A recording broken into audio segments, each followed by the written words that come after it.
Mas enfim, chega de conversa fiada e agora, meu querido Thiaguinho, que ele tá por aqui. Fernandola, a gente vai falar agora sobre o Dia Mundial do Combate às Drogas, né? E pra falar sobre isso, a gente trouxe diretamente da clínica Cleusa Canã, doutora Cleusa. Uma salva de palmas pra doutora Cleusa. Doutora Cleusa, muito obrigado pela presença hoje aqui no Boa da Pan. E esse papo a gente queria ter falado muito, pena que não bateu a agenda, né, da senhora aqui no Boa da Pan, que mês passado, no finalzinho do mês, dia 26, foi o dia de combate às drogas. E aqui no Boa da Pan, a gente aproveita que a gente tem uma grande audiência e a gente entra ali no carro da galera com a família, os pais e mães buscando a criançada no carro, muita gente do trabalho, aquela carona, né, parceira, levando, e a gente vem com assuntos, né, da nossa forma, mais descontraída, mais importantes e necessários, que é o combate às drogas, né? E o Dia Mundial foi dia 26, né, doutora Cleusa? Sim, boa tarde, Fernandinho, aos ouvintes, Thiago, que agradeço muito o convite por estar aqui. Semana passada realmente foi um dia de tantos eventos por conta da prevenção ao uso de drogas, né, que acabou não batendo a nossa agenda. E de qualquer forma, estamos aqui falando com o pessoal sobre a prevenção, a importância da prevenção, né? É um dia mundial porque é uma preocupação na área da saúde, com todas as faixas etárias, e que as pessoas precisam ter mais consciência e menos preconceito. E os dependentes, de modo geral, né, tem muita dificuldade de ser tratado, de ser cuidado, de ser acolhido pelo preconceito. Então, esse dia é para chamar a atenção da população e das famílias que essa é uma doença que precisa de cuidados específicos, e a família tem que perder o medo de procurar ajuda, como o jovem também, sim, né? Sim. Que possa ter problemas ou acha que tem, precisa perder o medo para não agravar a situação. Então é um dia para chamar a atenção para o problema. Eu lembro quando era bem mais novo, e até hoje, né, continua esse tabu, vê que o mundo mudou bastante, mas eu lembro que quando eu era adolescente, criança para adolescência, era um negócio assim que até a mãe segurava você, assim, quando você ia falar, pô, eu tive casos na minha família de primos e primas que tiveram um problema, e outros parentes, né, com problema com drogas, e isso era tipo, não pode falar sobre isso, né? Porque era um negócio muito sério. E até hoje continua. E, doutora, com isso, eu quero perguntar aonde que começa o real combate às drogas, né? Dentro de casa, né? O exemplo começa nos pais. Então a gente tem que... Eu estava falando outro dia no outro programa que a sociedade é feita de famílias. E as famílias, com seu comportamento, é que vai ditando as normas sociais, as regras, o que é permitido, o que não é. E a gente vê uma mudança no comportamento dos pais frente ao uso das drogas com muita facilitação, permissividade, e isso vem aumentando o consumo e diminuindo a idade, inclusive. Há uns 10 anos atrás, eu falava num congresso de que os pais deveriam estar preocupados não com o crack, com a cocaína, mas com o uso abusivo da internet, né? Uma ferramenta tão importante nas nossas vidas, mas que mal usada pode dar início a um comportamento compulsivo que vai ativando ali o circuito de recompensa, fazendo com que essa criança evolua para outra substância. Essa é uma das situações que podem, hoje, na atualidade, ser um grande gatilho para startar o quadro de dependência e evoluir para outras drogas. Além disso, o comportamento dos pais, né? As crianças imitam os pais, imitam no jeito de vestir, aquela menina que pega o sapato de salto da mãe para imitar, achando que ela é uma adultinha, né? Então, os filhos imitam os pais em todas as coisas, inclusive no comportamento de fumar e de beber. E no que ela imita? Olhando a expressão dos pais quando eles estão sob o efeito da substância. Viu? O pai ficou mais falante, fala mais alto, mais alegre. Quando ele pega o cigarro, parece que ele fica mais relaxado. Então, a criança vai vinculando a reação, a expressão do adulto e vai tendo curiosidade de experimentar.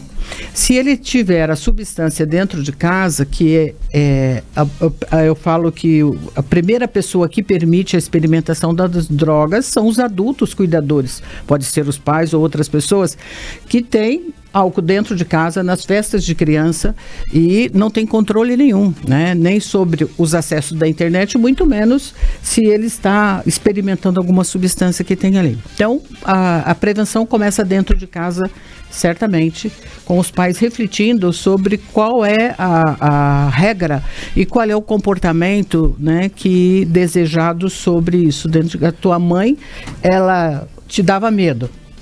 Antigamente, quando se falava de... dá até hoje. A minha também. Dá até hoje. Entendeu? Do jeito que fala, né? E o terrorismo não afasta ninguém das drogas, entendeu? Por medo, né? Antigamente as pessoas se referiam ao dependente como o maconheiro, o noiado, o bêbado, o drogado, né?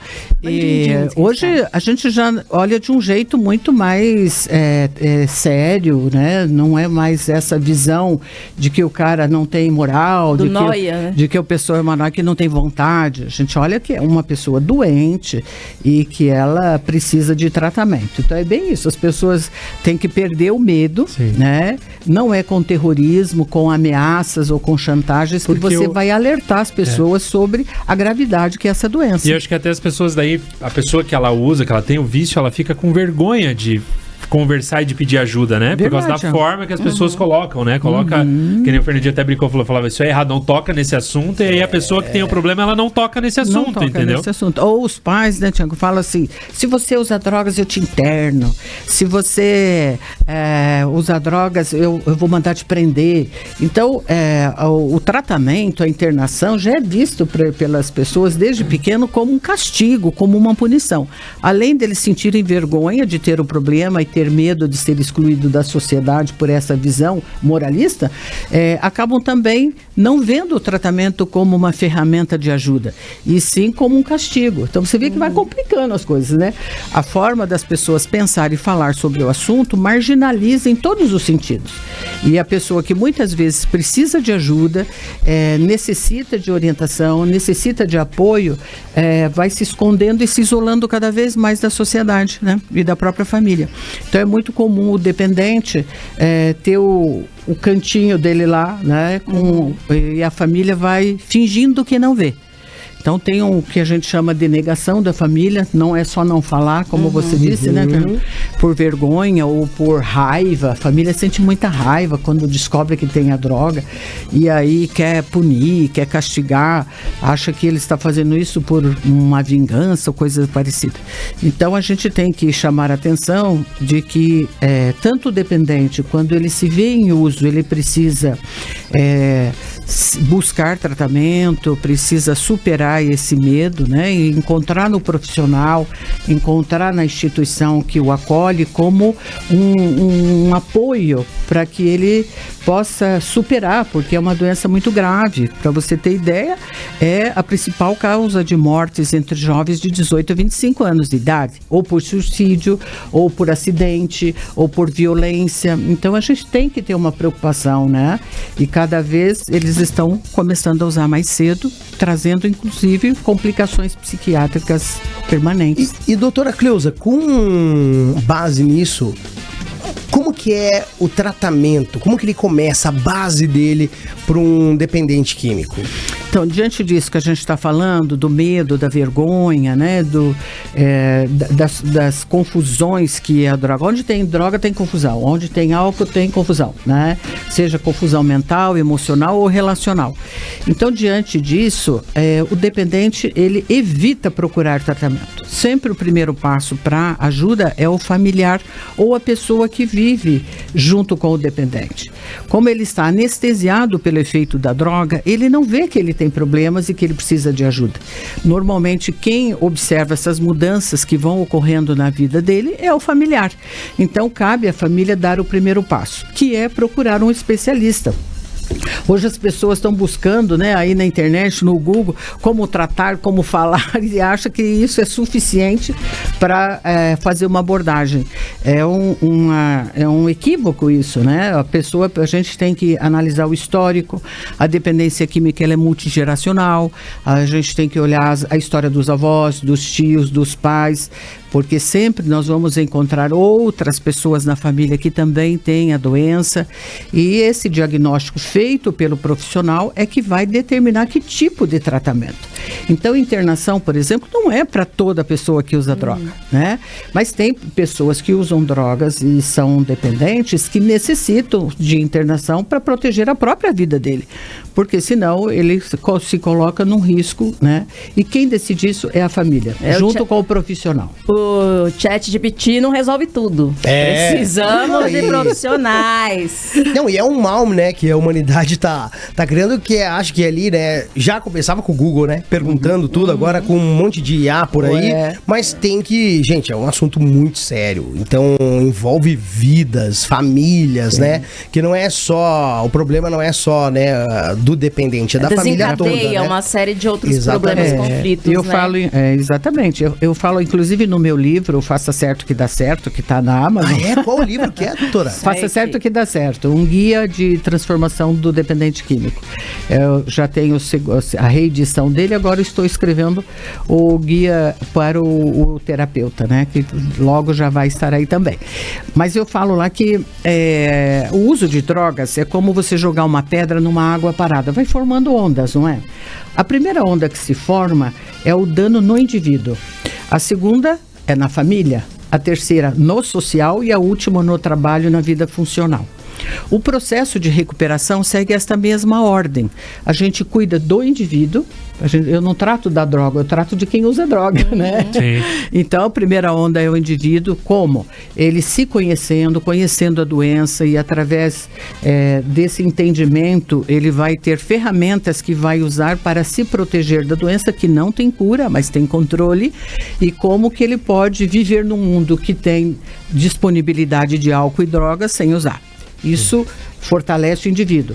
A partir daí, a gente vai restabelecer os vínculos familiares, a comunicação, a reorganização do sistema familiar, a hierarquia, a rotina da família toda tem que ser reformulada. Depois a gente vai para a terceira onda, que é o social.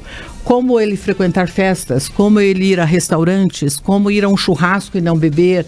Então, na fase de reabilitação social, ele vai desenvolver habilidades para enfrentar isso. Que é o maior desafio do dependente, né? Eu acho que essa talvez seja a pior parte, a pior parte. Voltar para o convívio ali. Exatamente, né? Porque ele sofre uma pressão. Agora não está bebendo, mas nem um pouquinho. Você agora mudou de time, né? Essas coisas que surgem que, ao invés de apoiar a pessoa, acaba prejudicando. Então, a sociedade tem uma visão muito distorcida, o que acaba piorando. Então, ele tem que ter habilidade para lidar com isso. Como que ele chega para alguém e diz assim, eu sou um dependente em recuperação, não bebo, não fumo, né? Então, tudo isso ele aprende no tratamento, e depois a gente prepara para retomar o trabalho ou o estudo, que é a última onda. Então, quando a gente segue essa ordem, nós vamos ajudando a pessoa a organizar o cérebro, que é o órgão mais atingido. A dependência química é uma doença cerebral, não é uma doença mental e nem moral, né? Sim. Precisa reorganizar todo o circuito de recompensa do cérebro para que ele consiga enfrentar tudo isso e ter recursos. É como se fosse uma usina elétrica que está com o fio desencapado. Vai dar curto-circuito.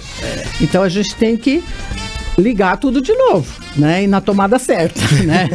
Não pode colocar no 220, tem que ser no 110. Imagine, né? Só falando sobre, né, o complexo que é tudo isso, e imagina, né, o tratamento. Então tem que buscar, né, ajuda profissional, tratamento profissional. E o legal é que você que está aí ouvindo o Boa da Pan pode conhecer mais o trabalho da clínica da doutora Cleusa, né, doutora? Sim. Eu tenho o canal do YouTube, as minhas mídias sociais, que é @Clínica Cleusa Canan, que vocês podem acompanhar. Eu tenho lives às quartas-feiras, então estou sempre levando informação, conhecimento, para contribuir, para desmistificar o tema e para também auxiliar as famílias e o dependente a saber como proceder, como procurar ajuda, onde procurar ajuda, não é? Se você procura ajuda profissional numa pessoa que não é especialista, é a mesma coisa de você fazer cirurgia plástica no clínico geral, né? Cada um tem a sua especialidade, cada um sabe como conduzir e tratar.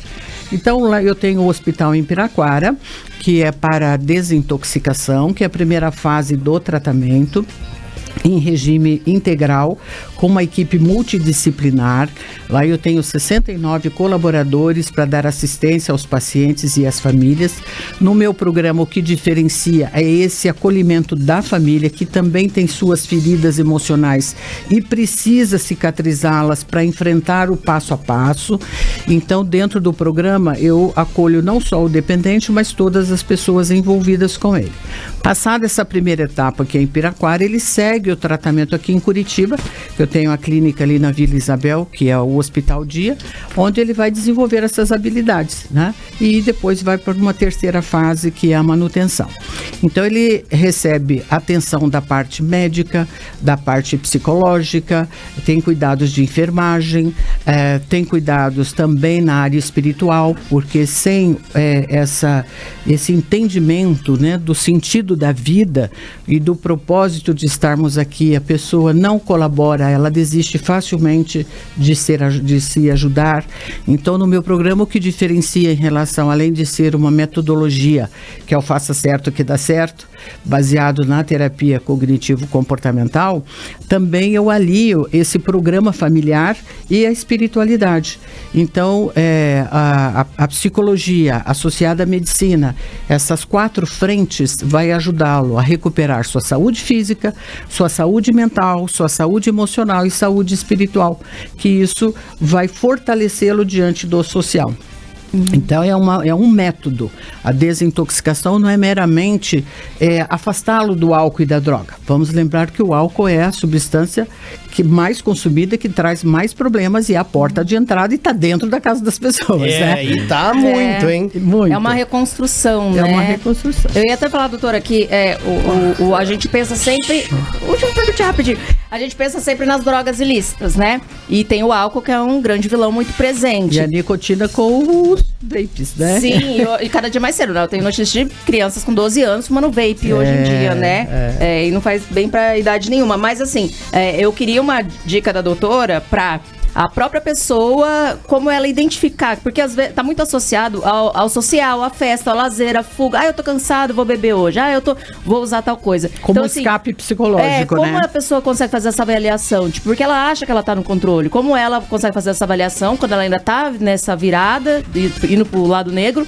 Ou como um parente pode sair da negação também. E, tipo assim, tem, por exemplo, 3 perguntinhas que eu posso fazer pra mim mesma, pra identificar se aquela pessoa está no vício ou se eu estou. Você tá, Não, eu sei, garoto, faço terapia. Faço terapia. Muito bem, olha aí. Faço terapia. Eu quero tornar acessível pra todo mundo, porque as famílias negam muito. Exatamente. E às vezes a própria pessoa acha que ela só é divertida e tá usando altas entorpecentes e ela tá indo pro buraco, né? Sim. Então, assim, tem algum... O que a pessoa analisa da vida dela, que ela pode ter um estalo e falar, putz, eu tô indo errado aqui. A evolução da dependência passa por 3 etapas. O uso, o abuso, para chegar na dependência. O uso é isso que você está falando, a experimentação na festa, né? Beber de vez em quando, é o beber em binde, que é aquele porre do fim de semana, que é o que mais traz problemas, acidentes, essas coisas, né? Disso ele já começa a apresentar perdas. Então, assim, chegar atrasado do trabalho, faltar ao trabalho, não ir mais para a escola, dormir de dia e ficar acordado à noite. Então, são mudanças no comportamento que fica evidente, né? Seja na aparência, seja na maneira dele se relacionar ou se comportar, que são os primeiros sinais. Agora, como a própria pessoa se avaliar? É quando alguém fala assim, Você precisa parar de beber, porque você está bebendo muito. Mas as pessoas são muito introvertidas, doutor. Eu paro na hora que eu quiser, não tô bebendo muito não, pô. Para na hora que eu quiser. Não retorno na própria vida também, Eu faço não. essa pergunta. Essa reação é um sinal, né? Quando a Eu só pessoa se interpretei, tá, irrita, gente? Só, Mari. Eu só tô interpretando aqui, tá, gente? você é terapeutizada, tá tudo certo. Tô medicada, tô ótima. Não sei não. Controlada. Conhecida como a louquinha de Chacoal. Então, assim, quando você se irrita, quando alguém aponta que você se excedeu ou que você precisa parar, sinal. é um sinal. A outra é assim, você já pensou em parar de beber e não conseguiu? Tá sempre cedendo, né? assim. Da próxima vez eu paro, o mês que vem eu paro, depois eu paro e você vai É procrastinando que as essa pessoas acham que não decisão, né? conseguir é você entrar numa neuro e lá e pegar, mas não, é você não dizer não, né? Você vai cedendo, vai ele Agora, a dica minha da Cleusa é assim, ó. Dica da Cleusa, gente. Dica da Cleusa. Dica da doutora Cleusa. Se você tem dúvida, se você tem problemas ou não, fique 60 dias sem consumir nada. E você vai ver a reação. Como é que eu sei que eu tenho um problema? Ficando sem ele. Como é que eu vou saber que o álcool é um problema para mim se eu só fico diminuindo, administrando o consumo? Eu tenho que ficar sem por um período de 60 dias, que é o tempo que leva para sair do cérebro, para eu ver que reações eu terei numa festa, num ambiente, num show ou mesmo num churrasco de família. Então, uma forma de você medir a gravidade do seu uso... Fazer um teste. Eu tô precisando fazer isso com açúcar, com doce. Não é quando você faz dieta, você não faz isso? Você não tem Não abstinência? faço que eu não do aguento, açúcar? né? Uma semana eu já tô comendo um brownie ali já, né? tem Mas recaída. 60 dias. E doutora Cleusa, qual que... Você tem Instagram pra galera que tá ouvindo o Boa da Pan seguir você Tem o pra Instagram, ver as lives? TikTok, tem o YouTube e as pessoas podem me seguir lá, é @Clínica Cleusa Canan. Vai ser um prazer ter vocês. A gente vai trocando informação, o pessoal pode fazer perguntas. E eu já tive um programa durante 8 anos na TV, onde eu atendi o 0800 e Rede Nacional para esclarecer dúvidas sobre Legal, que bacana. álcool e drogas, né? Hoje a gente tem outros meios. Outros meios, para a gente chegar até a população. Mas o importante é que as pessoas, mesmo não tendo problemas com alguém dentro de casa, porque às vezes a pessoa só procura informação na hora que já está instalado o problema. Quando né? o BO já tá, Mas né? pode também prevenir quem tem filhos pequenos, as pessoas que se preocupam com a sua saúde mental, porque o uso de álcool e droga prejudica a pessoa que tem a predisposição para dependência, mas também prejudica a saúde mental de todas as pessoas. Não existe uso dose segura de nenhuma droga para ninguém. Evite o primeiro gole, o primeiro tudo, né? Primeiro É tudo. verdade. Ó, Então me doutora sigam lá Cleusa, nas mídias que a gente Por vai favor. esclarecendo as dúvidas. inclusive quem Dicas tá doutora no chat do YouTube, o Chats. canal da doutora Cleusa tá lá, ó, comentando o Instagram, @Clínica Cleusa Canan, que é CANAN, segue lá no Instagram, entra em contato. E doutora Cleusa, eu espero que seja a primeira de muitas vezes aqui no Boa da Pan, viu? E parabéns pelo trabalho, é muito bom ter no Boa da Pan esse tipo de pauta, de tema que as famílias brasileiras sofrem e sofrem muito com as drogas. Pode ser desde o álcool até as coisas mais Hoje em pesadas. dia até tigrinho o povo tá usando. E é um problema de saúde pública também que os nossos governantes precisam, jogos né, apostas, se né? atentar. A gente vê aí o pessoal que em situação de rua, que tá vivendo um inferno com as drogas e não tem também muito auxílio, mas você que tem um familiar, tem as condições necessárias, tem um entendimento, ouviu aqui a doutora Cleusa, busque ajuda, você vai fazer a diferença assim, ó, não tem nem palavras na vida dessa pessoa. Doutora Cleusa, obrigado, viu? Eu que agradeço pelo espaço, é um tema realmente muito denso, né? E a oportunidade de poder falar sobre isso é muito importante para todos nós da saúde mental. Então eu agradeço em meu nome e de todos os profissionais que trabalham nessa área, porque nós precisamos chegar até as pessoas para que a gente salve mais vidas, né? Quanto mais cedo a pessoa procura tratamento, menores serão os danos, porque o cérebro termina de formar aos 25. Então vamos procurar ajuda antes que tenha aí sequelas permanentes e a gente não consiga mais recuperar, que são as pessoas que muitas vezes estão na rua, como você falou. Então um abraço aos ouvintes, um abraço para vocês aqui, parabéns A gente equipe pelo agradece. programa. Agradece. É um prazer, Obrigado, irmão. doutora. Estou à disposição quando vocês precisarem ou quiserem falar sobre Pode deixar, Tá bem? doutora. deixar. Salva de palmas, doutora Cleusa. Obrigada. Aqui no Boa da Pan. Muito bom. E ó,